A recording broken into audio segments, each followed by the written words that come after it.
Bien, pues buenas tardes, bienvenidas, bienvenidos. Gracias por sintonizar nuevamente este espacio de comunicación, este podcast Política para Todas, para Todos. Recuerden que es un espacio de comunicación digital que pueden encontrar en el canal de YouTube o también en el formato de podcast a través de la aplicación de Spotify. Les invitamos a que puedan seguir esta conversación que tendremos el día de hoy con Daniel Serrano y que puedan justamente acudir para revisar las conversaciones que hemos tenido en las sesiones anteriores. Entonces, pues Daniel, bienvenido de nuevo y pues un placer tenerte con nosotros. Muchas gracias, Joaquín, muchas gracias. Muy bien, pues el día de hoy nos tiene un tema muy interesante, que además sé que es un tema que provoca y que atraviesa y que motiva mucho la reflexión de Daniel, que tiene que ver justamente con analizar un fenómeno que no solo ocurre en México, sino en toda América Latina, que tiene que ver con la derecha y las recetas, la receta de la derecha, que diseña justamente para enfrentar a los movimientos progresistas en América Latina y en México. Y en ese sentido, yo he podido revisar varios textos que has trabajado, Daniel, sobre lo que has llamado justamente la receta de la derecha. Ayúdanos, por favor, a explicar más justamente este concepto, cuáles son los elementos, de dónde vienen estas ideas y qué realidad es la que explica, por favor. Bueno, ante la debacle, ante la inminente caída de un sistema económico, pero también político, que en América Latina y en nuestro país hemos denominado neoliberalismo, a raíz de su declive, surgen en el continente alternativas para la organización de la ciudadanía, a lo que les han llamado el triunfo electoral de movimientos progresistas en toda América Latina. Y ante esos triunfos electorales, o sea, hay que decirlo, son triunfos electorales, no son irrupciones armadas, porque también hay una tradición en nuestro continente de revoluciones de carácter armado.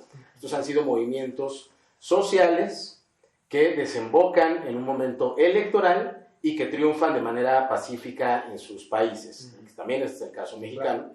Ante eso surge la reacción de la derecha. Y cuando sucede solo en algún país, quizá haya dudas, ¿no?, de por qué echaron a andar tal o cual plan ahí. Pero cuando te das cuenta que ese plan es el mismo plan, con los mismos elementos que echan a andar en contra de uno y de otro de estos movimientos progresistas, es lo que yo he dicho que existe como receta de la derecha para combatir a los movimientos progresistas.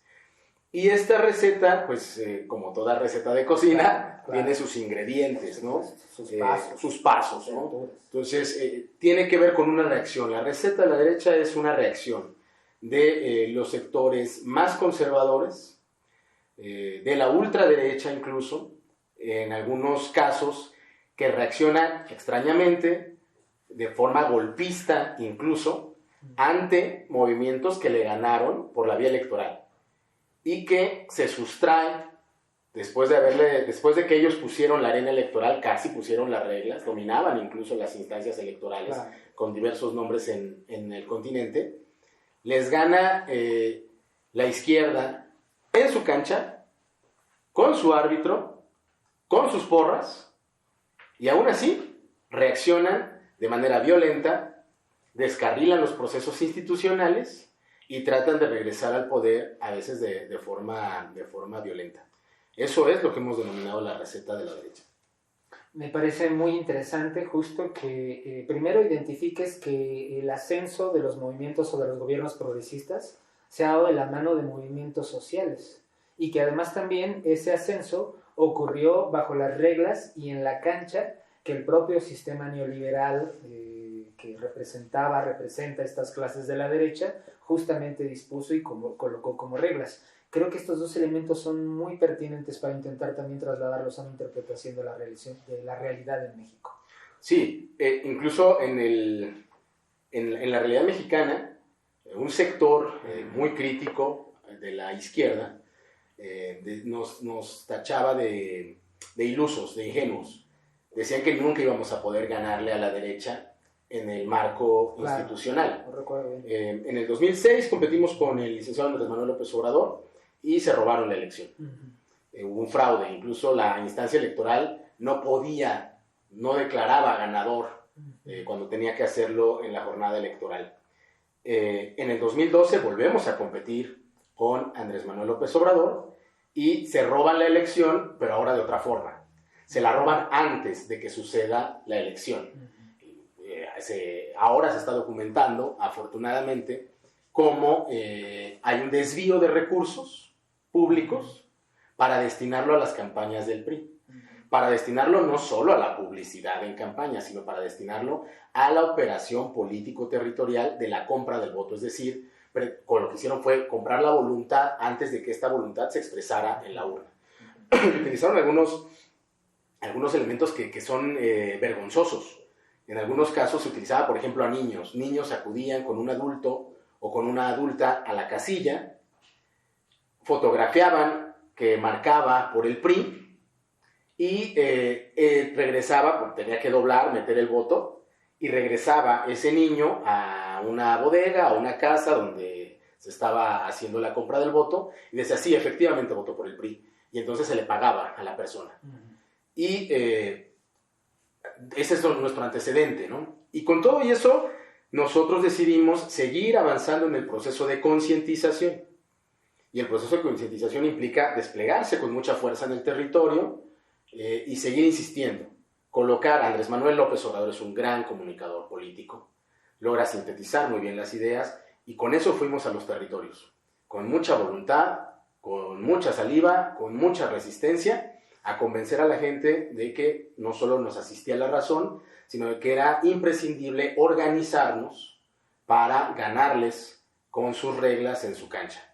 Y así sucede, adicionalmente, en el caso de México, hay una apertura, porque Andrés Manuel advirtió que era la tercera ocasión que participaría, que sería esta la última ocasión, y eso generó también un proceso de apertura a la presencia de diversos actores de la política mexicana, algunos que tradicionalmente nunca hubiesen estado presentes en una coalición con nosotros, pero que al mismo tiempo ayudaba a vencer resistencias de otros sectores de la población. Algunos que todos sabíamos que eventualmente traicionarían al movimiento, y otros que siguen siendo un activo muy importante. El caso, por ejemplo, de Tatiana Cloutier, ¿no? Que yo lo he dicho en varios espacios, no se puede cuantificar la aportación de Tatiana, porque ella logró vencer las resistencias de un sector de la clase media que nos veía como un riesgo, ¿no? Como esto que se planteaba en el documental de Mandoki, ¿no? De estos comunistas que decían que era Andrés, que comía niños crudos en la mañana, y estas cosas que se decía. Tatiana nos ayudó mucho a vencer esas resistencias, por lo tanto es incuantificable cuánto ayudó Tatiana, ¿no? Entonces, ese es el proceso mexicano, y ese proceso mexicano tiene amplias similitudes con otros procesos latinoamericanos, y por eso podemos hablar de que la derecha en el continente y en nuestro país está jugando con el manual en la mano. Claro, ¿no? Claro. Bien, me parece muy interesante esto que conversas. Por un lado, creo que esto dará para otra conversación, pero pensar solamente el momento de definición que ustedes al interior del movimiento tuvieron que tomar para decidir a tomar el riesgo de jugar bajo reglas que no estaban definidas por ustedes, sino de un sistema que había diseñado todo para que ustedes perdieran. Me parece muy interesante por un lado, y por otro lado también voy adelantando una pregunta que probablemente conversemos en otro espacio, pero hay una crítica de un sector de la izquierda, también incluso de la izquierda no electoral, que cuestionan mucho el Frente Amplio que ustedes en algún momento históricamente decidieron asumir, justamente, pero que me parece que bajo la luz de este análisis tiene todo el sentido. De lo contrario, creo que difícilmente podría haber iniciado la ruta de trabajar bajo las reglas de un juego que no era de ustedes. Creo que valdría la pena cuando toquemos esa otra pregunta, de esa otra conversación, seguro, hablar sobre las izquierdas, porque también es cierto, claro. O sea, nosotros representamos a un sector o a un tipo de izquierda, claro, que provenimos de un movimiento social, que en algún momento decidimos conformar un partido político, y que hoy creo que lo podemos decir sin sonar de manera sobrada, representamos el ala izquierda electoral. Claro. por supuesto. Claro que existen otras izquierdas con las que hay que mantener un diálogo y con las cuales hay que tener una agenda mucho más amplia para generar también frentes mucho más amplios. Claro. Pero también hay un paradigma que se rompe con la presencia de esta izquierda electoral. Y el paradigma que se rompe es que no habría manera de acceder al poder más que por la forma armada. Y creo que tiene mucho que ver con quién encabezó el movimiento y que ahora encabeza el gobierno, que es Andrés Manuel López Obrador, que es un convencido de la lucha pacífica, ¿no? Es un humanista. Nosotros lo decíamos un poco como para enfrentar a los medios de comunicación, pero también porque era real. En nuestras manifestaciones no se rompía un vidrio. Y eran manifestaciones gigantescas. Llenamos en muchas ocasiones el Zócalo de la Ciudad de México, como una muestra de respaldo, una muestra de fuerza, de arraigo territorial, y nunca tuvimos un conflicto. Tomamos Reforma, bloqueamos la Cámara de Senadores, hicimos cercos para impedir la reforma energética, y nunca tuvimos un vidrio roto. Entonces creo que no es poca cosa, ¿no? Y creo que también esa crítica que nos hace un sector de la izquierda también debería sopesar que no es una hazaña menor ganar por la vía electoral en este país. Y esa crítica del amplio frente que se generó, también hay que decirlo con mucha claridad, porque luego no se quiere hablar de la parte pragmática del ejercicio de la política electoral.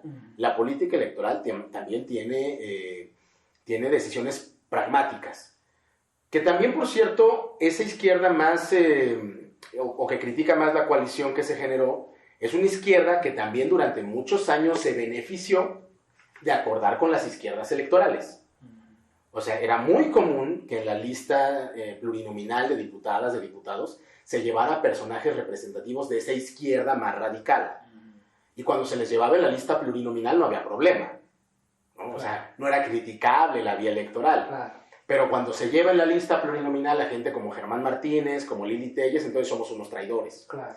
No necesariamente, ¿no? Porque creo que el cálculo del desprendimiento estaba hecho al mismo tiempo de la adhesión.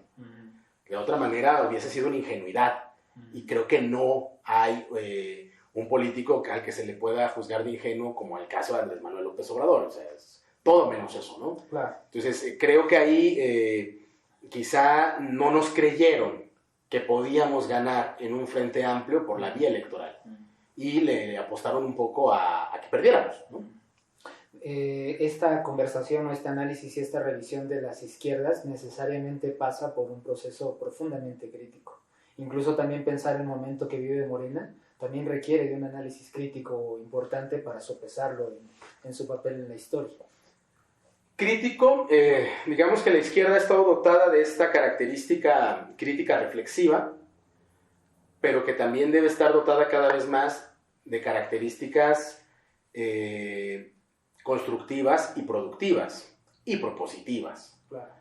Por supuesto que en Morena hay una tensión permanente porque disputamos el poder, somos un espacio de poder, somos el partido más potente en términos políticos, en términos sociales y también hay que decirlo, en términos económicos. Y eso despierta, como el poder mismo, apetitos, Claro. ¿no? Y genera tensiones al interior de una organización que de manera muy rápida y muy exitosa asciende al poder público. No debemos ocultarlo, existen esas tensiones. Lo que tenemos que hacer es perfeccionar nuestros mecanismos para lidiar con esas tensiones. Lo que tenemos que hacer es encontrar la forma de que nos podamos poner de acuerdo sin que ello signifique la ruptura, ¿no? Sin que ello signifique la traición, sin que ello signifique el abandono a las convicciones. Y creo que esa es la carga propositiva que enfrenta como reto la organización. Bien, pues quisiera un poco regresar justamente al tema que nos convoca para esta conversación, sin antes decir que tenemos que desarrollar esta otra idea que me parece muy rica y muy necesaria justamente de comenzar a reflexionar juntos. Y bueno, hace un momento hablabas acerca de la receta de la derecha. Hablabas un poco acerca de estas experiencias latinoamericanas y cómo estás identificando que existen algunos pasos que se han seguido en América Latina y que se están aplicando aquí en México. Sí. Gene Sharp, este filósofo, ha escrito también sobre las estrategias de desestabilización en América Latina. Sí.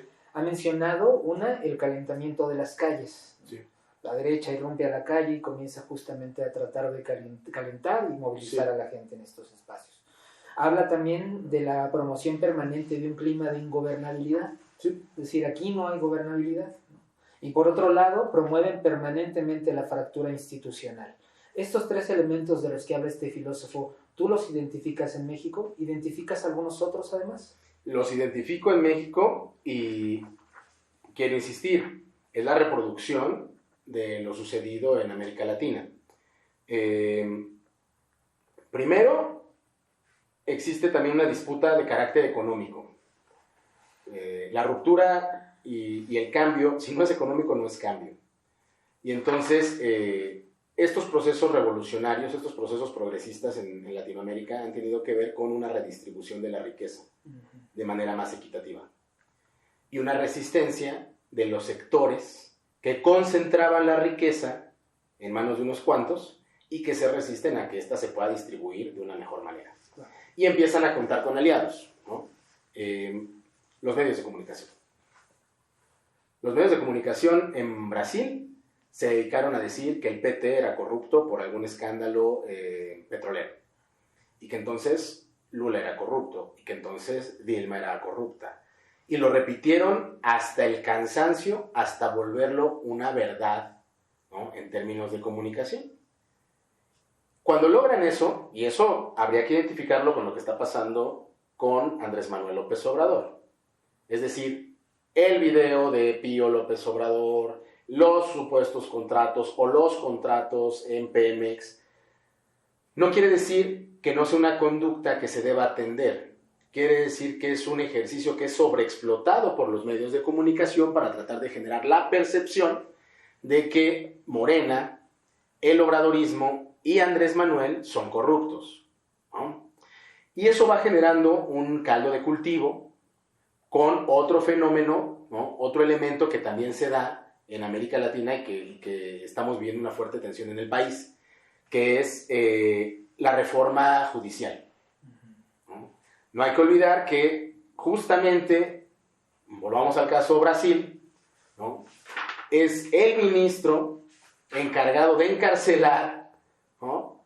A Lula, el mismo que después es llamado para ser una suerte de superministro por Bolsonaro, claro, como un premio al encarcelamiento a Lula. Y hoy hay una tensión de una reforma judicial pendiente en el país. Y una reforma también, por cierto, a los medios de comunicación, que en Ecuador sí fueron, por ejemplo, más adelante, ¿no? Fueron mucho más radicales en ese sentido, ¿no? Ahí se hizo un planteamiento muy concreto, que además yo comparto, de que ningún grupo empresarial, ningún grupo de concentración económica debía tener concesiones de medios de comunicación, porque claro que juegan para un lado, ¿no? Entonces, tienes esos elementos, ¿no? Y esos elementos empiezan a generar un ánimo social, ¿no? Incluso crean pequeñas figuras opositoras. De repente te surge alguien que nadie conoce, Gilberto Lozano, que no lo sigue ni su familia, y que de repente dicen, el líder de la oposición declara que AMLO XYZ. ¿El líder de la oposición? ¿De cuál oposición? Bueno, hubo hasta memes en nuestro país, estas expresiones gráficas de las casas esas de campaña volando porque estaban vacías. Claro. Y sin embargo, los medios de difusión colectiva los siguen sosteniendo como un líder de la oposición. Se les desinfla, sale chafa, y entonces dicen, pues tráiganse otra vez a Ricardo Anaya. Y un tipo que además es muy bueno a cuadro, que parece muy articulado, y que empieza a decir, nosotros siempre hemos sido propositivos, y esto que está haciendo Andrés Manuel, y no vamos a ningún lado. Y empiezan a inflar a personajes para hacerlos pasar como líderes de opinión, como líderes opositores, cuando en realidad están vacíos. Hay una ausencia de un cuerpo social, de una militancia incluso, y los ponen solamente, los inflan como un personaje mediático, ¿no? Sí, y está muy interesante justo como también les vamos a recomendar aquí a las personas que nos siguen a que también si quieren profundizar sobre el análisis que Daniel Serrano hace sobre el tema de los medios de comunicación, no olviden revisar los otros capítulos, porque creo que de alguna manera eso complementa parte del análisis que estás planteando, Sí. en términos de los intereses que tienen también los medios de comunicación. Entonces vale mucho la pena recordar que este medio de comunicación, estas conversaciones, pues son complementarias en la medida en que también pueden revisar esos otros temas. Dicho este comercial, quisiera justo hacer un zoom hacia dos realidades muy inmediatas para tratar de regresar a esta conversación en relación con la receta de la derecha. Semanas atrás, Frena, con Gilberto Lozano al frente, que de alguna manera ahorita ya lo colocaste, fueron la principal tribuna de descalificación en México en contra del movimiento obradorista y en general del gobierno federal. Me llamó mucho la atención que en ese momento muchas voces muy importantes incluso del morenismo, tomaron como estrategia la mofa de este movimiento de Frena y de Gilberto Lozano, que por sí solos son personajes y sucesos risibles. Sin embargo, tú colocaste una atención en otro tema que me pareció fundamental y que quisiera que nos ayudaras ahorita a desarrollar. Señalaste que el verdadero asunto que estaba en la discusión era la conquista de la calle. Decías, la derecha está justo tratando de conquistar ese espacio en donde Morena había tenido mucha experiencia. Ayúdanos profundizando por qué diferenciaste este elemento como un elemento decisivo en la lectura de ese proceso, por favor, Daniel. Hay una idea que se repite mucho en política, y es que los espacios, en política no hay espacios vacíos. Todos los espacios tienden a ocuparse. Y Morena es un partido de reciente creación que enfrenta una dificultad orgánica de la que se desprenden muchos cuadros dirigentes del partido y se van al gobierno. Y eso genera una descompensación en su funcionamiento orgánico. Se interrumpe la vida tradicional de Morena, se interrumpe su renovación de sus liderazgos, y cuando el partido intenta hacerse cargo solo de la renovación de sus liderazgos, es decir, se mete en una lucha interna, se abandona un tanto el trabajo en la calle. La elección presidencial la ganamos, permíteme la expresión, cuerpo a cuerpo, O sea, no ganamos con una gran campaña publicitaria. Por supuesto que hubo gente que se hizo cargo de colocar mensajes adecuados, seguramente hubo hasta grupos de discusión para hablar de frases, esto que sucede en las campañas políticas. Pero el centro y el verdadero éxito, a lo que le debemos el triunfo, es la batalla que se dio en la calle. El toque puerta por puerta, casa por casa, para convencer a la población de que teníamos la razón, que había que organizarnos y que había que defender la elección. Contamos con un insumo que creo que todo el mundo conoce, el periódico Regeneración, y el partido deja de editarlo. Ya no hay trabajo con los comités de protagonistas del cambio verdadero, todo el mundo está metido en la disputa interna, y la derecha ubica perfectamente ese vacío. Se ponen de acuerdo, el tribunal trata de prolongar esa estadía de conflicto interno.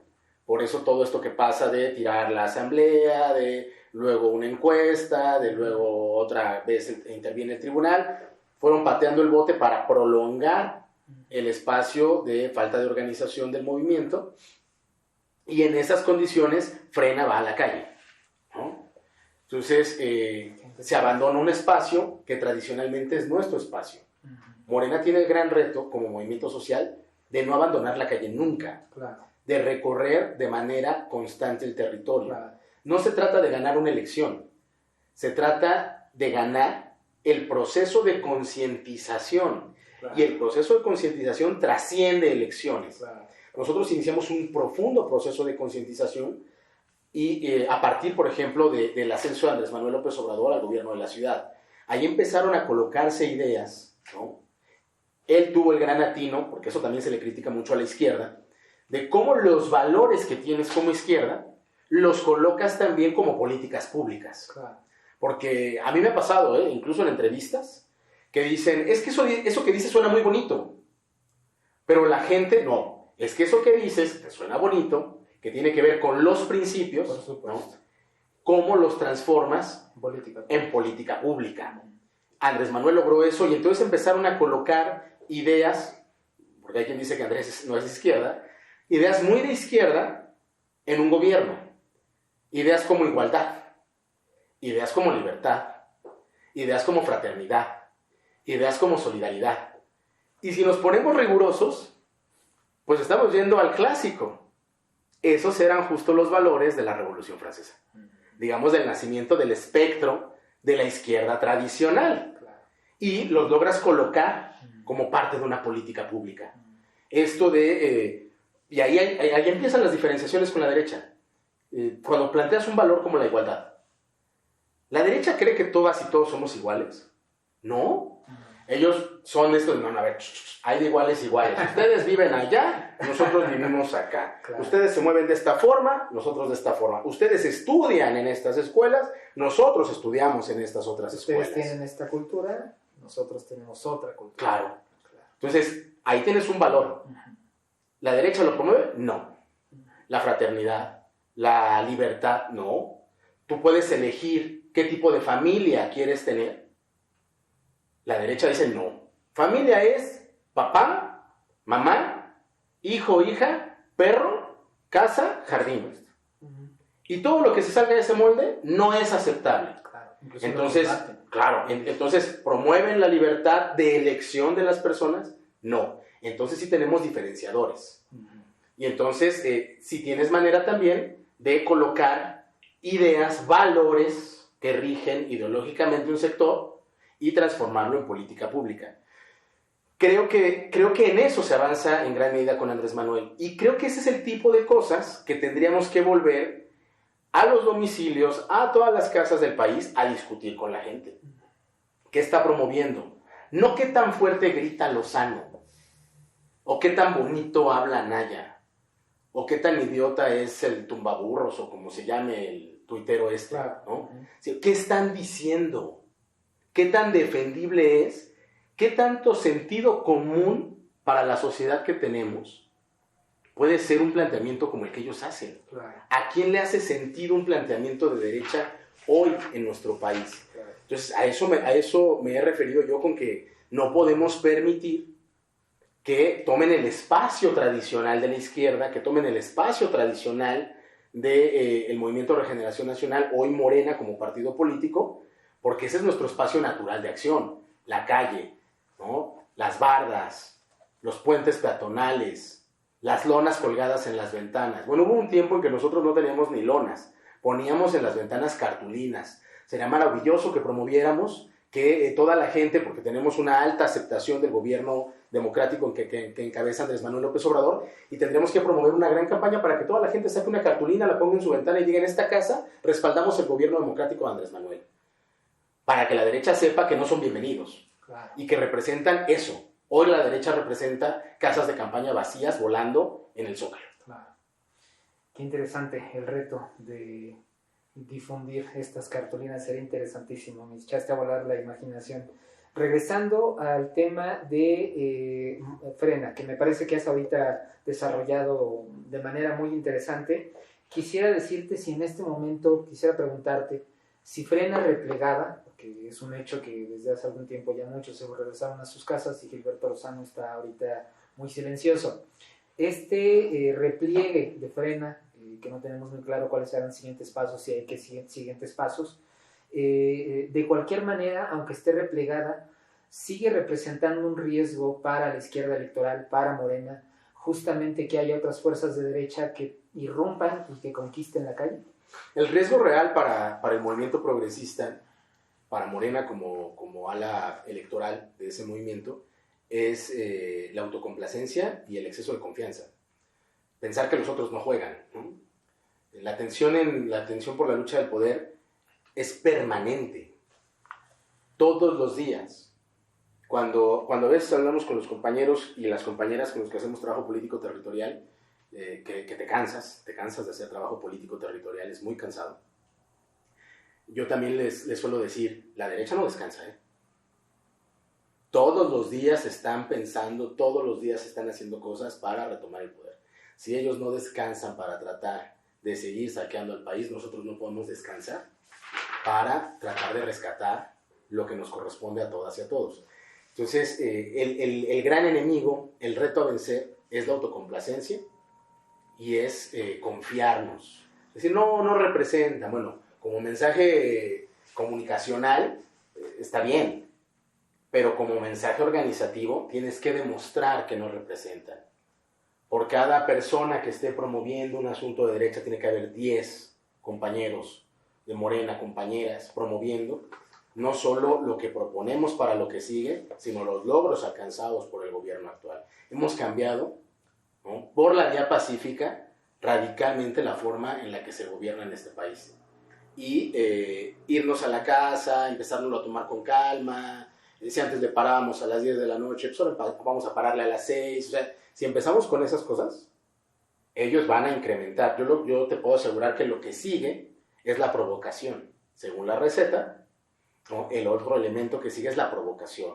Es alguna erupción armada, ¿no?, provocaciones en la calle.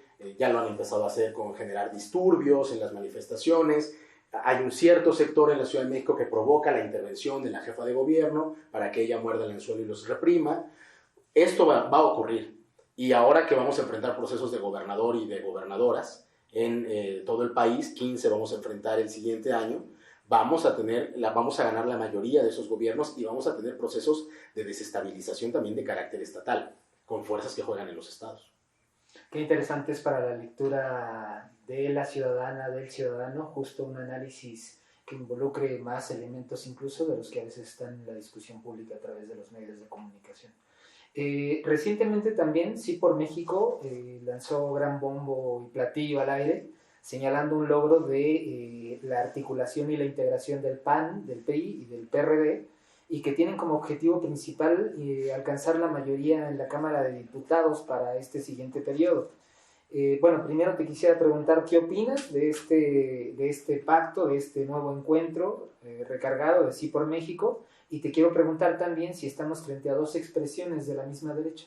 Sí, o sea, en realidad es una sola, desdoblada, ¿no? Digamos, están viendo cuál se engorda un poquito más, ¿no? Cuál tiene más simpatía dentro de la ciudadanía. Están midiendo, echaron a correr, por un lado, la vía institucional a través de una coalición electoral, y por otro lado echaron a andar una provocación para al mismo tiempo descarrilar una eventualidad contienda electoral. Eso frena el atentar contra la institución misma. Y el Sí por México es una joya, ¿no? Nosotros desde hace mucho hemos sostenido que en realidad esta supuesta pluralidad partidaria no es tal. O sea, que el PRI representa lo mismo que el PAN, independientemente de lo que digan sus estatutos, y ahora representan lo mismo que el PRD y que incluso Movimiento Ciudadano, ¿no? El Movimiento Ciudadano un tiempo intentó encabezar y ondear la bandera de la socialdemocracia y eso, y pues no hay tal. Representan lo mismo. Entonces es una joya que después de 12 años de que nosotros insistimos en la existencia de una cosa que se llama PRIAN y que incluso fueron a la firma de un documento, no hay que olvidar que fueron a la firma de un documento después del fraude electoral, ¿no?, que se llamaba Pacto por México, que como dice el presidente de la República era el pacto contra México. Y esos mismos firmantes ahora conforman una coalición electoral donde se desdibuja absolutamente la ideología de ellos, ¿no? La ideología contenida en sus estatutos. Y queda claro, por lo tanto, que los que mandan no son ellos como dirigentes partidarios, no son sus militancias. El sector de los poderes fácticos, los que de verdad toman decisiones en el país, los que estaban acostumbrados a ser los amos y señores de los presupuestos públicos para privatizarlos y sacar una rajada de ahí, ya tomaron una decisión y les mandaron conformar un frente electoral. Y ellos, obedientes como son, conformaron. A pesar de la opinión de sus liderazgos, a pesar de la opinión de sus militancias, conformaron una coalición electoral. Entonces, por eso yo digo, el debate ideológico nunca se ha ido.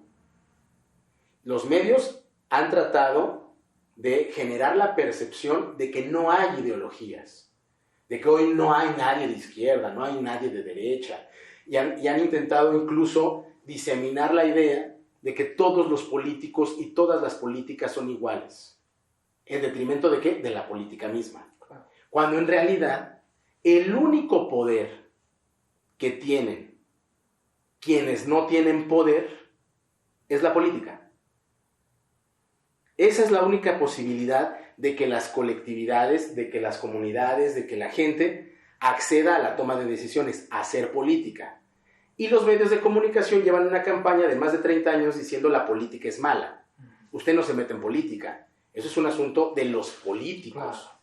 Entonces, este ataque contra la política misma lo que pretende es generar la inactividad, la falta de participación, o sea, que no se participe en política.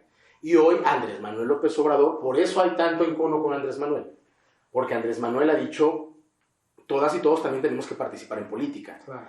Y no resisten que un hombre que no es como los políticos tradicionales, que un hombre que no fue educado en el extranjero, que un hombre que no habla inglés, que un hombre que se come las heces, que todas estas cosas que repitieron de Andrés durante la campaña, sea presidente de la República. Claro. Porque tiene que ver con que es alguien que hizo suyo el único poder del que podía echar mano, que era la política. Claro. Y está en un trabajo y en un proceso muy interesante de dignificación del trabajo político. Te tiene que dar orgullo dedicarte a la política. La próxima vez que alguien le pregunte, tenemos que cambiar, tenemos que invertir la narrativa, ¿no? ¿Y usted a qué se dedica? Yo soy político. O sea, lo dicen muchos compañeros hasta con cierta vergüenza. Se tiene que decir con mucho orgullo, me dedico a hacer política, soy un político profesional, me dedico al oficio de lo político. Y los medios de comunicación han intentado que no. Entonces, creo que lo que viene es una lucha electoral fuerte, donde los medios de comunicación se van a poner del lado de esta coalición electoral y que ante la imposibilidad de que esa coalición electoral triunfe por la vía institucional, seguirán alimentando la posibilidad de un golpe, que podría ser un golpe de Estado, incluso de características blandas, ¿no? Esto que se ha dicho, los golpes de Estado que no necesariamente son a través de la fuerza, son a través de la milicia, pero que finalmente son golpes de Estado, ¿no? Aquí me hace recordar un poco también una narrativa que se ha estado instalando en los medios de comunicación, pero que me parece muy poderosa a la luz de esta crítica que estás planteando. Muchas de las burlas que se hacen contra Andrés Manuel López Obrador van justamente a crear mofa de la manera en cómo habla, de su condición de que no viaja a distintos lugares, y hay una serie de burlas que incluso también van escalando y atentan incluso a su condición humana. Es decir, parece que hay una especie de interés o estrategia de deshumanizarle. Y eso me parece muy riesgoso, sobre todo porque se puede atentar contra la vida de otras personas en la medida en que les deshumanizas. ¿Tú ves que también un factor de ese tipo de generación de odio, también se encuentra en estas narrativas de la derecha en México? Sí, y tiene que ver con una profunda discriminación. Claro. ¿No? Hace poco lo colocaba el presidente en una de sus conferencias mañaneras y decía que hay quien dice que es el gobierno de los nacos, ¿no? El régimen de los nacos. Y decía Andrés Manuel López Obrador, bueno, sin la última palabra que es discriminatoria, pero sí, si se refieren a que es el gobierno del pueblo, sí. Y lo que deja entrever ese tipo de señalamientos es un profundo racismo. Claro. O sea, nuestro país... Sí, es un país racista, es un país aún también machista, que estamos en esas tensiones permanentes para tratar de cambiar esa realidad, esa percepción, esos códigos, esas formas, ¿no? Pero eso te permite también identificar, una arena como la actual te permite identificar quiénes son los promotores y las promotoras de ese racismo, de esas conductas, de dónde viene, quién lanza esos mensajes de odio. Y te hace retomar el planteamiento que decíamos. Un planteamiento donde lo que te importa es la forma de hablar del presidente, es un planteamiento que tiende a la igualdad. Es un planteamiento que tiende a decir todas y todos somos iguales, ¿no? Hay quien decía, o algunos sectores de esta izquierda más radical, ¿no? Que había que hacer los grandes manifiestos de acción y yo soy más de la idea, por ejemplo, de Julio Anguita, ¿no? Julio Anguita decía... En determinado momento en España, y yo lo traslado al caso mexicano, no hay postura más revolucionaria, no necesitas más manifiestos, no hay postura más revolucionaria que decir que se cumpla lo que dice la Constitución. Si en nuestro país se cumpliera lo que dice la Constitución, sería un país absolutamente revolucionario. Entonces, no necesitamos a veces otros manifiestos, sino el apego a la legalidad. Y lo que no quieren esos sectores incluso es apegarse a la legalidad. Por eso son unos evasores de impuestos, por eso son los traficantes de influencia. O sea, en realidad quienes viven fuera de la legalidad, muchos años intentaron marginar a la izquierda de la posibilidad legal de participación. Pero quienes han vivido en realidad al margen de la ilegalidad, al margen de la legalidad, en la ilegalidad, es la derecha. Cuando el presidente, y les duele mucho, cuando el presidente coloca en una conferencia el listado de empresas que no pagan impuestos y los montos, no, pues claro que se lo quieren echar al plato, ¿no? La virtud que tiene Andrés Manuel es que ha cosechado un respaldo popular derivado no de enormes campañas publicitarias, ha cosechado un respaldo popular de haber recorrido N cantidad de veces el país, y recorridos de manera literal.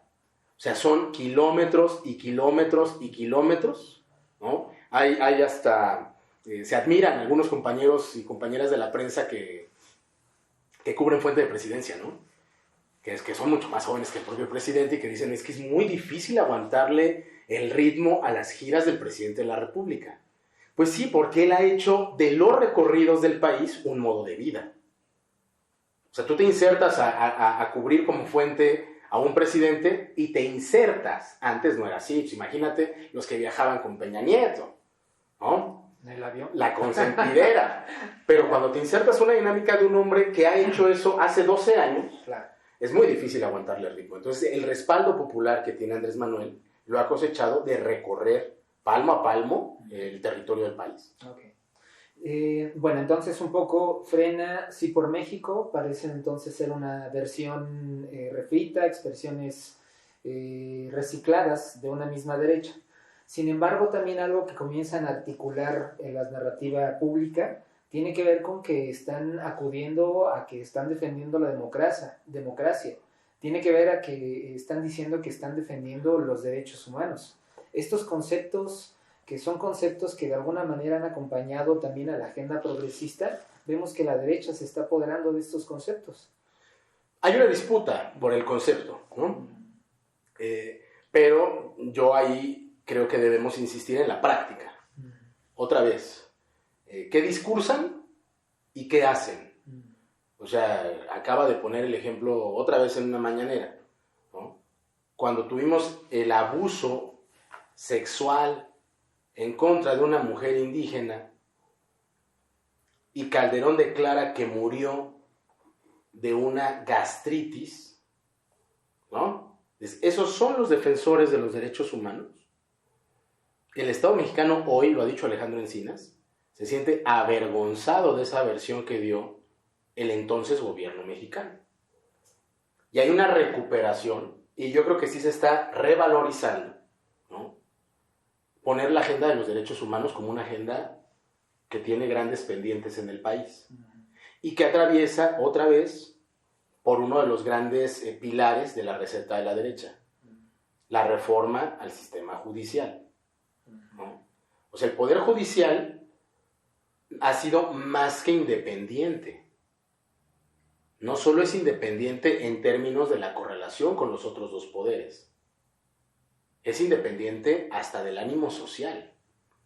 Es un poder que ha sido secuestrado y que también ha sido puesto al servicio de los más poderosos del país para encarcelar a quien haya que encarcelar, ¿no? Y la última de las motivaciones de ese sistema es en realidad hacer justicia. Están más ocupados en ayudarle a los grandes delincuentes de cuello blanco del país que en hacer justicia en las comunidades, ¿no?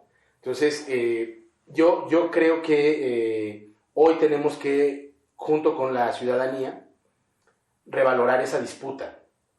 Cada que alguien de la derecha se monte sobre el discurso democrático, ¿no? Y cada que alguien se monte sobre el discurso de los derechos humanos, hagamos una revisión de lo sucedido en este país los últimos 12 años. Podemos ir más lejos, pero sobre estos últimos 12 años, que es donde nosotros mismos hemos competido. Y vamos sacando cuentas de quién ha estado del lado de los derechos humanos y de la democracia. Bien, me parece como muy pertinente, incluso creo que vale la pena hacer justo un documento que pueda después distribuirse de manera amplia, porque efectivamente también esa valoración se encuentra fuera de la discusión y del análisis de los medios de comunicación, y en ese sentido también es un espacio o una información de análisis que puede ser definitoria, pero que actualmente no se encuentra presente. Y lo comento porque ahora que Frena y Sí por México estén retomando los conceptos de la defensa de la democracia y de los derechos humanos, me parece que también son dos argumentos o dos conceptos que apelan mucho en un año electoral a las clases medias y a las juventudes.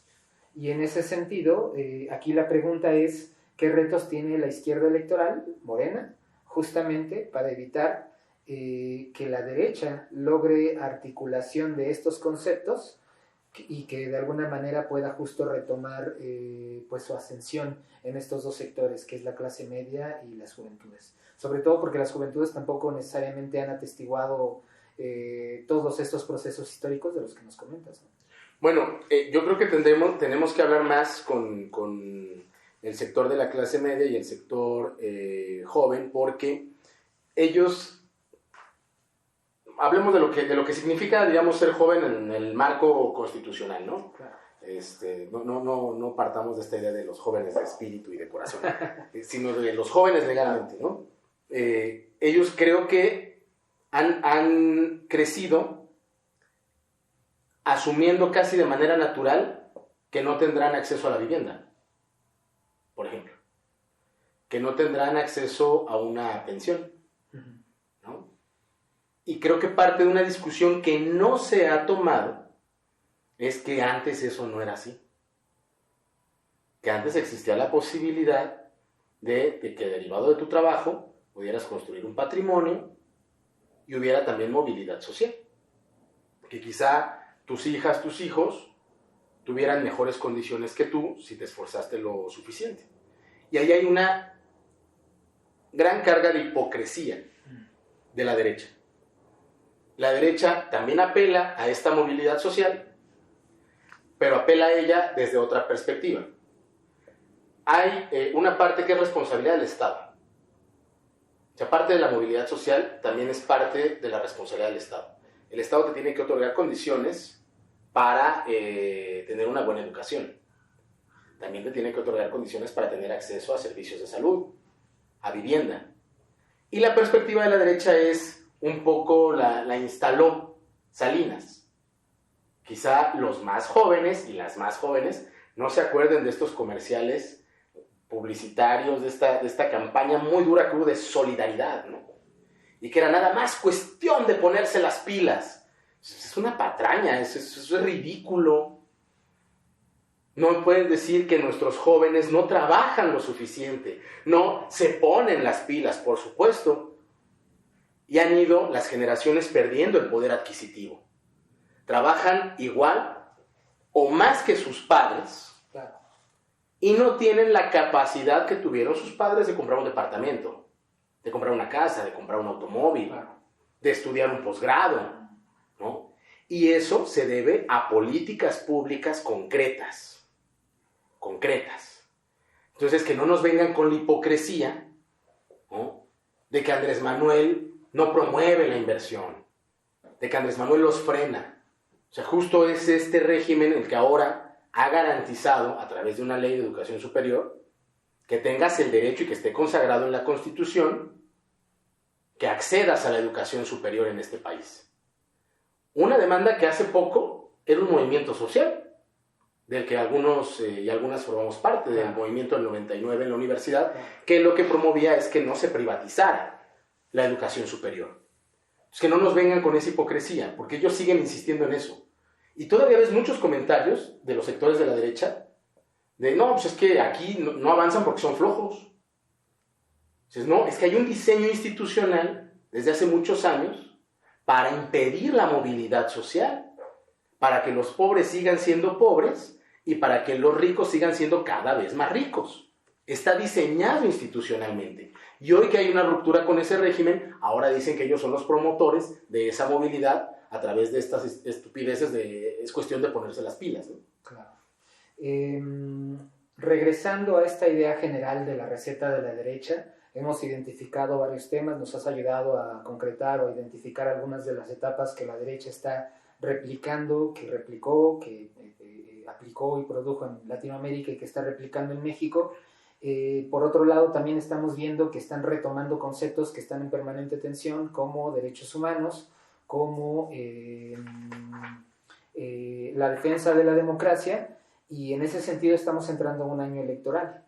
En este momento y durante los próximos años, pues se está poniendo en riesgo o en permanente tensión la permanencia y la continuidad de un proyecto progresista que Morena dice encabezar en este planteamiento. ¿Cuáles son los retos que Morena tiene justamente para evitar que un proceso de este tipo se descarrile? Principalmente tratando de colocarlo frente a el drama de los golpes de Estado que se han concluido en América Latina, ¿no? Vemos ahora, por ejemplo, a un Bolsonaro extremadamente convulsionando a un país que en algún momento fue la cabeza del progresismo en América Latina, y sin embargo ahora se encuentra con esta otra realidad que es cruda y que está volviendo mucho más pobres a quienes ya habían logrado cierta movilidad social. En ese sentido, y poniendo en perspectiva que la derecha seguirá trabajando en México para aplicar la receta que está planteando y que está en completa competencia por las clases medias y las juventudes, ¿cuáles son los retos de la izquierda electoral? ¿Cuáles son los retos de Morena para evitar que este proceso se descarrile? Nosotros ya ganamos la discusión. O sea, esta disputa por la razón, por a quién asiste la razón, ya la ganamos. Y se manifestó en una elección. El reto es mantenernos organizados. El reto fundamental, y no solo en la organización partidaria, que es muy importante, en esta concepción que tienen algunos compañeros y compañeras de ser una maquinaria poderosa, electoral, que gane todas las elecciones. Sí, eso es fundamental. ¿Eso qué implica? Cobertura total en la representación de casillas, de representantes generales, de promotoras y promotores del voto, que estén previamente capacitados, que conozcan el planteamiento, el proyecto político, que no nos convirtamos en esos partidos políticos cuyos activistas y promotores son técnicamente quienes solo entregan un papel. Yo les digo, y todavía lo insisto con muchos compañeros y compañeras, cuando vayan a entregar el periódico Regeneración, pues sería un detallazo que lo lean primero, ¿no? Pues si no, ¿de qué vas a hablar con el vecino? ¿De qué vas a hablar con la vecina? Y sucede, ¿eh? Porque empiezas a tener la presencia también de actores políticos muy acostumbrados a estas dinámicas solo de la formalidad de entregar. Es mantenernos organizados en la vertiente electoral y luego fomentar la participación ciudadana, que es un elemento que en este país ha estado ausente. No se han generado suficientes cauces, suficientes caminos, no se han allanado los caminos para una participación ciudadana mucho más robusta. Y eso nos lleva, digamos, a la comparativa también otra vez con el fenómeno brasileño, ¿no? Ante la ausencia, ante el abandono del trabajo de base, pues justamente en esos espacios empieza a cobrar fuerza los sectores de derecha. Y una cosa que te permite el trabajo territorial también es ser asertivo en el discurso. Saber si lo que estás tú planteando en términos políticos y discursivos tiene sentido con lo que la gente hoy demanda. ¿Qué pasó en el caso brasileño? Lula, con un momento económico importantísimo, con el barril de petróleo en las nubes, con un gran momento económico, tuvo condiciones económicas suficientes para dar un gran apoyo y generar movilidad social. Es decir, los que eran muy, muy pobres ya no lo eran tanto. Se logró ascenso social. El problema es que cuando se abandona el trabajo de base, pierdes el termómetro de cómo está percibiendo la gente al gobierno. Y el PT, el movimiento encabezado por Lula y Dilma, sigue manteniendo el discurso de los pobres, cuando habías movido de una franja importante de la escala social a esos pobres. Y entonces dicen, pero yo ya no soy pobre. Y tu discurso sigue siendo para los pobres. Y no se reconoce eso. Y entonces la derecha lo identifica perfecto e incorpora un discurso aspiracional. Un discurso aspiracional que adereza también en un momento de mucha violencia que nunca se logró contener del todo en Brasil. Y a esa franja de la población que logró incrementar su poder adquisitivo por la vía del respaldo del gobierno, del respaldo del Estado, le dice ahora un loco de derecha, y si alguien atenta contra tu patrimonio, yo te voy a dar un arma para que te defiendas y lo puedas matar. Y entonces se da el boom de la extrema derecha en Brasil. Hoy estamos empujando una movilidad social en el país. Hoy tienes hogares que reciben apoyo. En un solo hogar se puede recibir un apoyo para un joven que estudia, para un joven que está empezando a trabajar, para un adulto mayor, para alguien que tiene un problema de discapacidad. Y eso, si lo sumas, puede tener un recurso en una familia que hace 3 años no tenía. Y se tiene que explicar muy bien de dónde proviene ese recurso. No es que le nacieran recursos al gobierno, es que hubo una decisión política basada fundamentalmente en valores, ¿no? Y esos valores con una traducción de una política pública, y que eso nos llevó a una redistribución de la riqueza. Eso lo tiene que entender, tiene que ser sensible la ciudadanía a ese ejercicio. Y después, en una presencia permanente, saber si ese debe ser el discurso electoral para enfrentar el siguiente proceso, o si debemos migrar hacia otra cosa. ¿A qué otras cosas? ¿O de qué otras cosas se tendría que ocupar también el discurso electoral? Quizá ya estemos más preparados que en otros momentos para ir a un debate de una ampliación del régimen de libertades. Esta discusión que a veces, por un asunto eminentemente estratégico, el propio presidente de la República contiene. El tema de la legalización de las drogas, el tema de la interrupción legal del embarazo, el tema de matrimonios igualitarios, pero que hay una población, que hay un sector de la ciudadanía que está dispuesta al debate y que una vez que tiene también resueltos algunos temas de carácter cotidiano, quiere migrar también hacia un régimen de mayores libertades. Ese proceso se observa con mucha claridad en la experiencia de gobierno de la Ciudad de México, Claro. ¿no? Donde tenemos una conquista, ¿no?, electoral, que la logramos además aderezar con una política cultural muy importante de pertenencia, de asunción de pertenencia de la ciudad, y que después llega Andrés Manuel al gobierno de la ciudad y lo que impulsa es una gran agenda social. Ahí nace el programa de adultos mayores, ¿no?, en la Ciudad de México, que después lleva a escala nacional, y que después esa población estaba lista para otras propuestas que hizo Marcelo Ebrard, que tenían que ver más con una ampliación del régimen de libertades, y que luego llegó Mancera y lo echó a perder todo. Y eso tiene que ver también, eso nos lleva a otro reto de esto que tú preguntas, las decisiones. Quizá el fracaso brasileño no fue por los liderazgos. Se tomaron buenas decisiones para la transición del poder. Yo creo que nadie podría afirmar que hubo una equivocación en lo de Dilma, ¿no? Me parece que era natural, ¿no? Ahí más bien la amenaza fue de carácter estructural. No se avanzaron sobre las otras reformas que se tenían que avanzar, la de medios y la reforma judicial, y eso llevó a una crisis de carácter estructural. Pero en el caso, por ejemplo, de Ecuador, ahí tenías toda la fuerza institucional y ahí se equivocaron en el liderazgo de la transición del poder. Y se le heredó a un personaje que terminó siendo de corte neoliberal y regresivo a la política progresista que implementó Correa. Claro. Entonces ahí tenemos otro reto, tomar buenas decisiones de la continuidad. Andrés Manuel se va en el 2024. Tenemos que ser muy cuidadosas y muy cuidadosos de a quienes vamos a respaldar en ese momento del 24. Y si consolidamos el proyecto del 24, tendremos que ser muy cuidadosos de a quién se respalda en el momento del 30. Claro. Y así sucesivamente.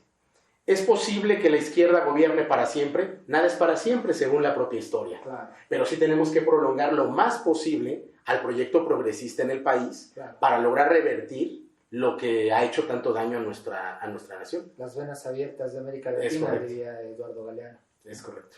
Me hace pensar justo este análisis, sobre todo donde hablas acerca de los perfiles que fueron propuestos en Brasil y luego en Ecuador, de que estamos muy a tiempo de que en México se haga una revisión de los cuadros que justamente se perfilan y se van impulsando para ocupar distintos cargos políticos, en este caso al interior de Morena. ¿Tú compartes esta opinión? ¿También es necesaria una revisión acerca justamente de cómo se perfilan y cómo se renuevan estos cuadros? Sí, es muy importante apostarle a la formación de cuadros. es muy importante que haya generosidad de las y de los mayores para ceder espacio a las juventudes dirigentes. Y es muy importante que las juventudes dirigentes, si sospechan que no hay tanta generosidad, pues empujen el relevo generacional. Claro. Es muy importante, Claro. es fundamental. Y al mismo tiempo debemos impulsar de manera conjunta los cuadros más maduros, los cuadros jóvenes y los que estamos más bien como cuadros intermedios, no somos tan jóvenes, pero tampoco estamos tan viejos. Tenemos que impulsar una agenda donde podamos establecer con mucha claridad que no necesariamente se hace política desde los encargos de elección popular, que la política incluso trasciende a los encargos de elección popular. Esta cosa que yo repito cada que tengo oportunidad en una entrevista, ¿no? El dirigente que no aguanta sin encargo, pues no era dirigente. Claro. Era buen jefe, buen patrón, buen administrador, pero no era dirigente. El dirigente está ahí con o sin encargo de elección popular. La práctica política sin encargo tiene que ser una práctica común, porque si no, estás vendiendo una ficción. ¿Cómo decimos gente común haciendo política? Pues si nomás tienes 300 distritos electorales, claro. ¿No? Y en el caso del Estado de México, pues nada más tienes 45 locales, 125 alcaldías y un número finito de regidores y de regidoras. Ya los mismos perfiles. Pues sí, ¿no? Pero entonces sí tiene que haber una circulación, una movilidad de los cuadros políticos que estén en los encargos de elección popular, pero al mismo tiempo se tiene que promover la participación más allá de los encargos. Si no, es ridículo. No tienes tantos encargos para provocar la participación de la gente si la motivación es el encargo. La motivación es la política por sí misma, porque te permite transformar la realidad. Claro, hay un alcance distinto en los encargos de elección popular. Sí, pero incluso yo me atrevería a decir que muchos de los procesos de transformación del país se han impulsado por fuera de los encargos de elección popular.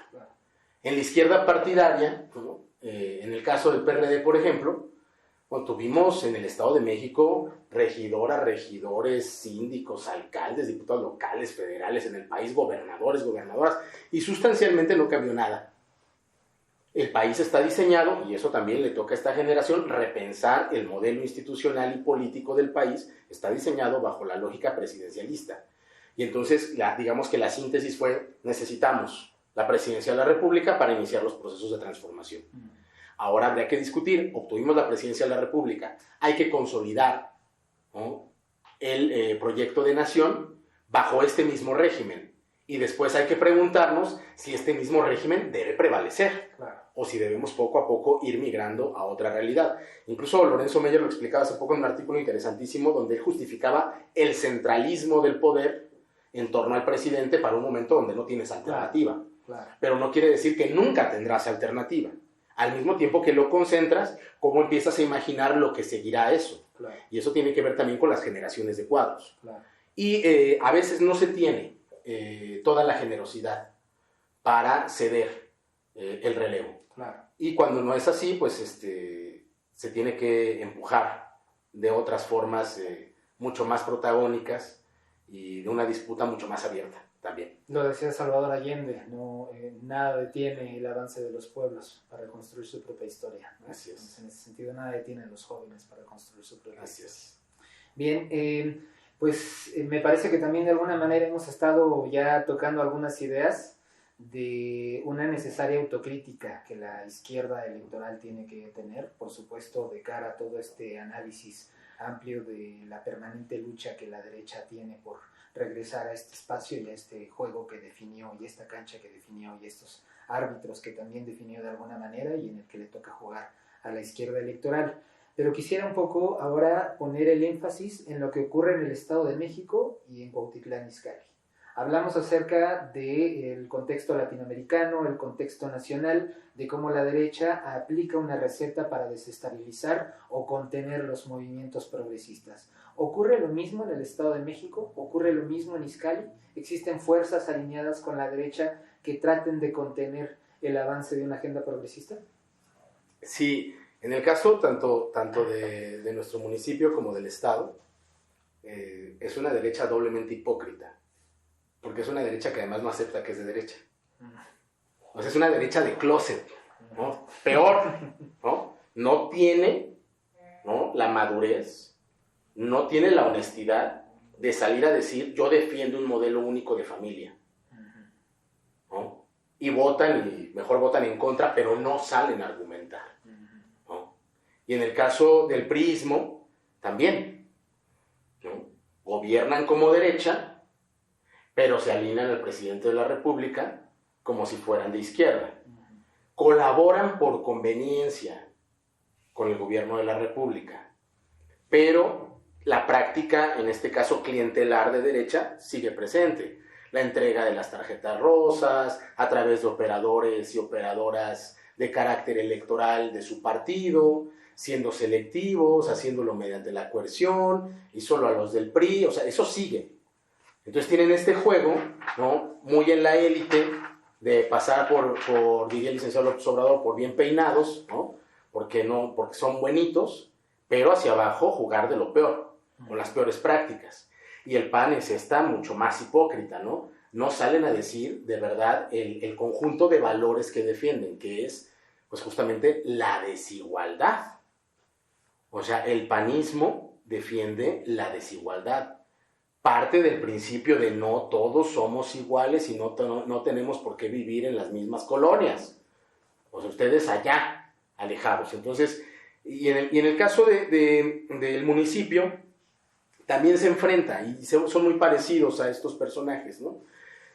Y están aderezados y están auspiciados también por estos podercitos fácticos. Así como existen estos grandes poderes fácticos en el país y en el estado, existen en el municipio, ¿no?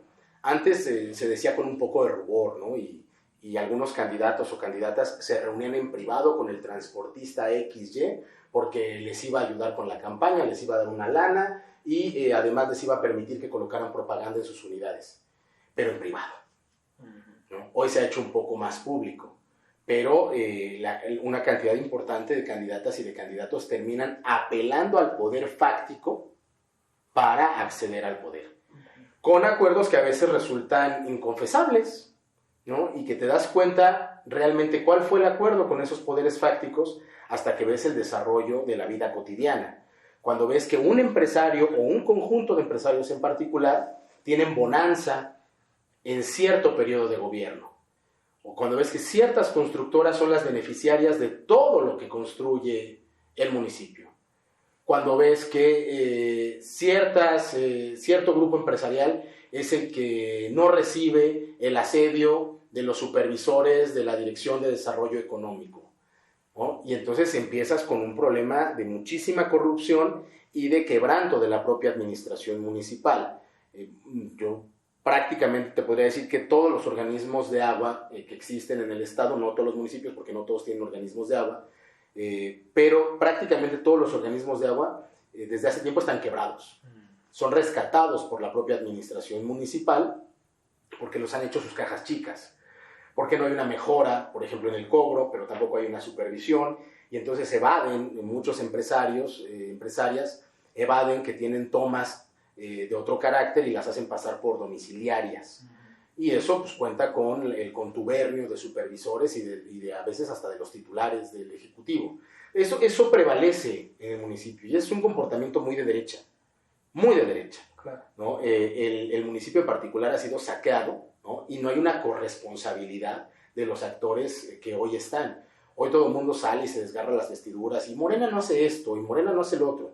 ¿Y quién tiene la autocrítica de estos personajes para decir, bueno, es que a Morena se le iba a complicar gobernar nuestro municipio porque en honor a la verdad hubo unos antecesores de nuestro partido que se les pasó la mano y se llevaron hasta los lápices?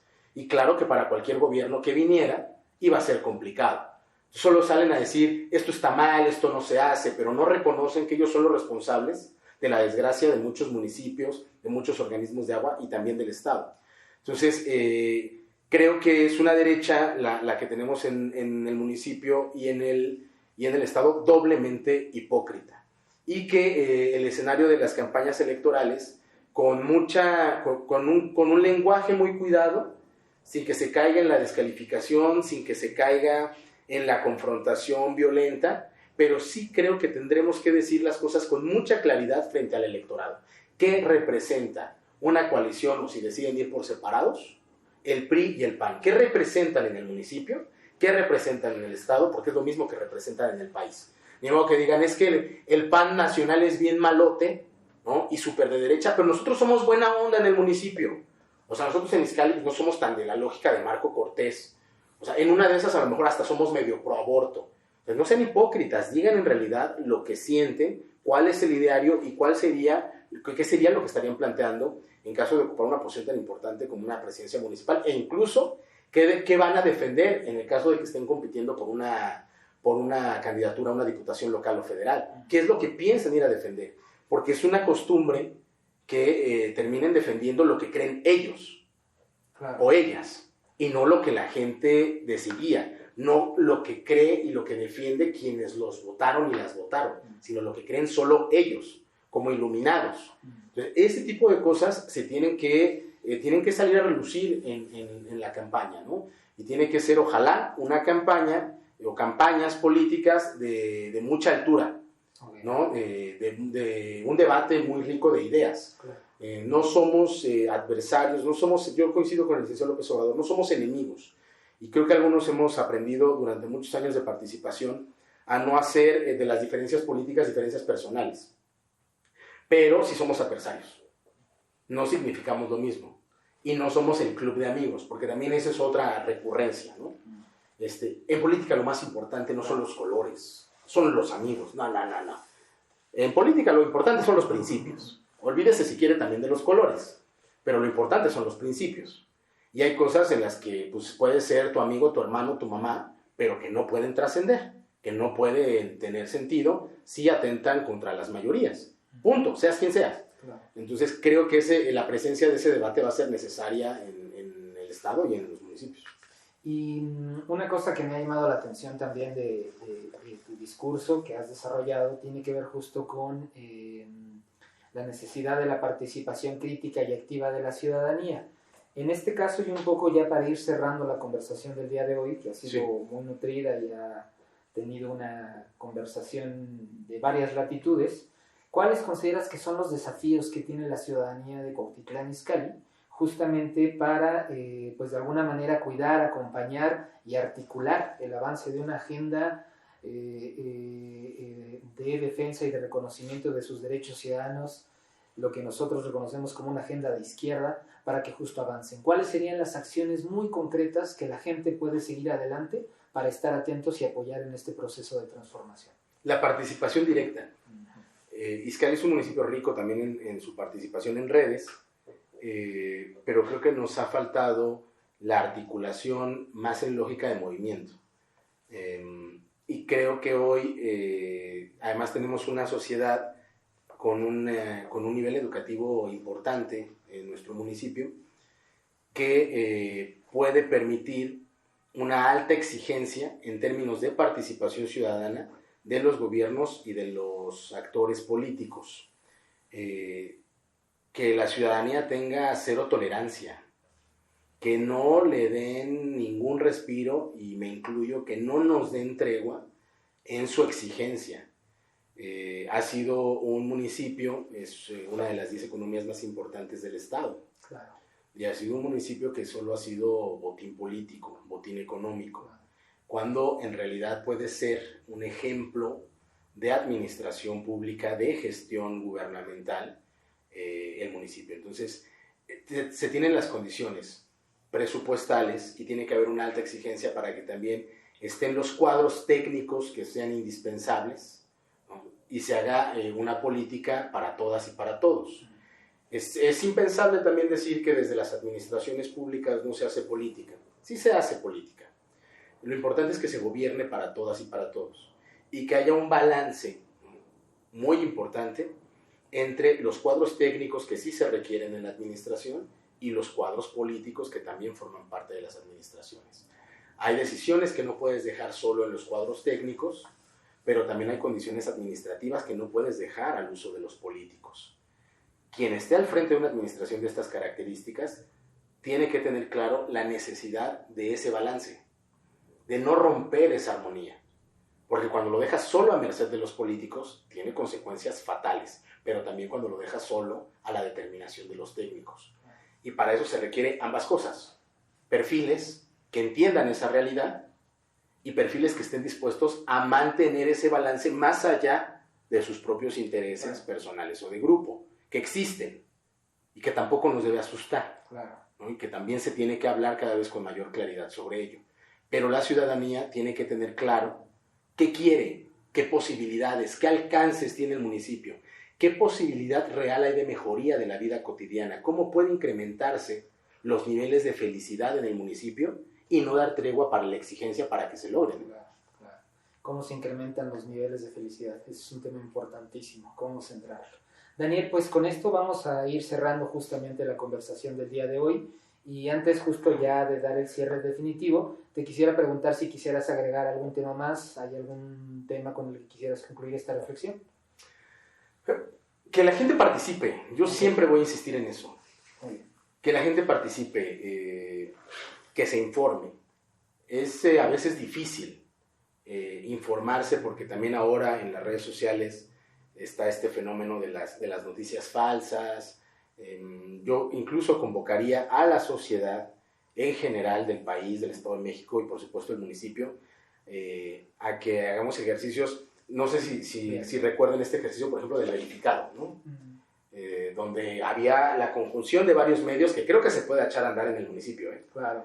Un municipio que además es muy rico en medios, que se podría echar a andar un verificado Izcalli. Y es perfectamente sostenible por la Claro. ciudadanía, una iniciativa ciudadana Claro. sin problemas. O sea, si los medios se comprometen, si varios medios se comprometen a el verificado, Claro, haríamos unas campañas, totalmente. ¿no?, de otro nivel, Claro. porque dirían, no, a ver, la noticia que está soltando tal no tiene ningún sustento. Paz. Y es en detrimento del propio medio. Pero también se incrementarían las audiencias, la competitividad de esos medios y la calidad de los medios y de las audiencias. Claro. Entonces, el llamado es otra vez a la exigencia y a la participación. Y yo dejo ese llamado a los compañeros y a las compañeras de los medios de Izcalli. Claro. Dejo ahí la invitación. Buenísimo. Hagamos un verificado Izcalli. Buenísimo.